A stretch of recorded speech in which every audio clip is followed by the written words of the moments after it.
بسم اللہ الرحمن الرحیم۔ السلام علیکم ورحمۃ اللہ وبرکاتہ۔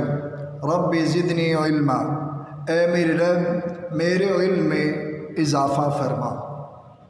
مجھے امید ہے تمام بچوں نے کل کا کام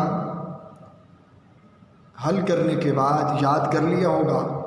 بیٹا آج عملی کتاب حصہ بے متشابہ الفاظ کی تعریف اور متشابہ الفاظ کا استعمال آپ کو سکھایا جائے گا۔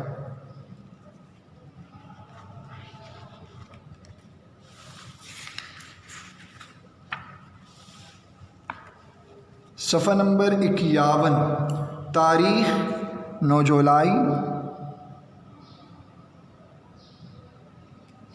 2020 عیسوی، دن جمعرات۔ متشابہ الفاظ، تعریف متشابہ الفاظ کی: جو الفاظ بظاہر ایک جیسے ہوتے ہیں یا ان کی آواز ایک جیسی ہوتی ہے مگر ان کے معنی مختلف ہوتے ہیں انہیں متشابہ الفاظ کہتے ہیں۔ متشابہ الفاظ 3 چیزیں بتائی گئیں۔ نمبر 1 ایک جیسے ہونا، نمبر 2 آواز ایک جیسی ہو اور ان کے معنی مختلف۔ یعنی ایک جیسے ہوں گے یا آواز ایک جیسی ہوگی، ان کے معنی مختلف ہوں گے، ان الفاظ کو متشابہ الفاظ کہا جاتا ہے۔ جیسے عام، عام۔ اب دونوں الفاظ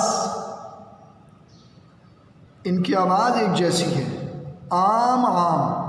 اب آواز ایک جیسی ہونے کی وجہ سے ان کے معنی بالکل، یعنی آواز تو ایک جیسی ہے لیکن معنی کے اعتبار سے دونوں مختلف ہیں۔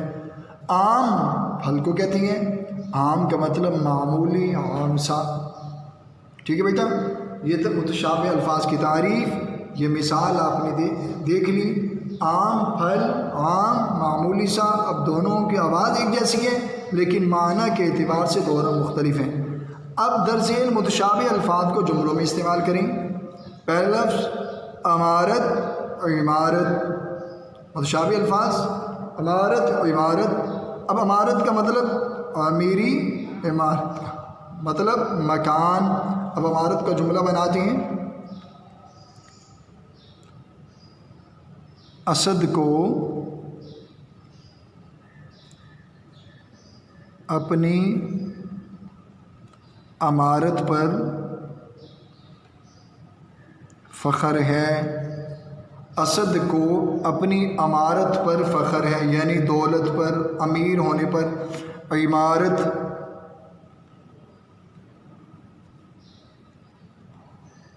میرے سکول کی عمارت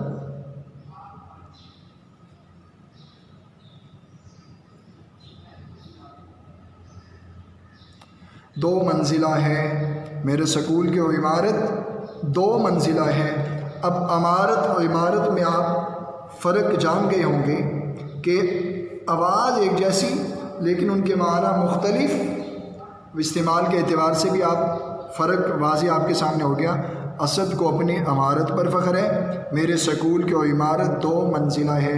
اس طریقے سے بیٹا آپ نے متشابہ الفاظ کو جملوں میں استعمال کرنا ہے تاکہ ہر لفظ کا مطلب سمجھ میں آ سکے اور معنی آپ دیکھ رہے ہیں سامنے لکھے ہوئے۔ اسی طریقے سے صفحہ نمبر 52 پر دیکھیں بیٹا۔ 10 مشرق، مغرب کی مخالف سمت، مشرق شرک کرنے والا۔ سورج مشرق سے طلوع ہوتا ہے، سورج مشرق سے طلوع ہوتا ہے۔ اللہ مشرق کو معاف نہیں کریں گے، اللہ تعالیٰ مشرق کو معاف نہیں کریں گے۔ ممبر، ممبر یا ممبر، ٹھیک ہے۔ منت، منت۔ نالا یعنی آہوزاری، نالا ندی وغیرہ۔ بیٹا آپ نے متشابہ الفاظ 10 یہاں تک آپ نے آج کا کام آپ کا یہاں تک ہے۔ آپ نے متشابہ الفاظ کو جملوں میں استعمال کرنا ہے۔ نمبر 1 کے 2 الفاظ کے جملے میں استعمال کر کے آپ دیکھ سکتے ہیں، استعمال آپ کو بتا دیا گیا ہے کیسے استعمال کرنا ہے۔ پھر آپ نے بقیہ 9 الفاظ کو جملوں میں استعمال کرنا ہے تاکہ ان الفاظ کا مطلب سمجھ میں آ سکے۔ امید ہے تمام طلباء سمجھائے گئے طریقے کے مطابق عملی کتاب صفحہ نمبر 51 صفحہ نمبر 52 نصف از خود حل کر لیں گے۔ السلام علیکم ورحمۃ اللہ وبرکاتہ۔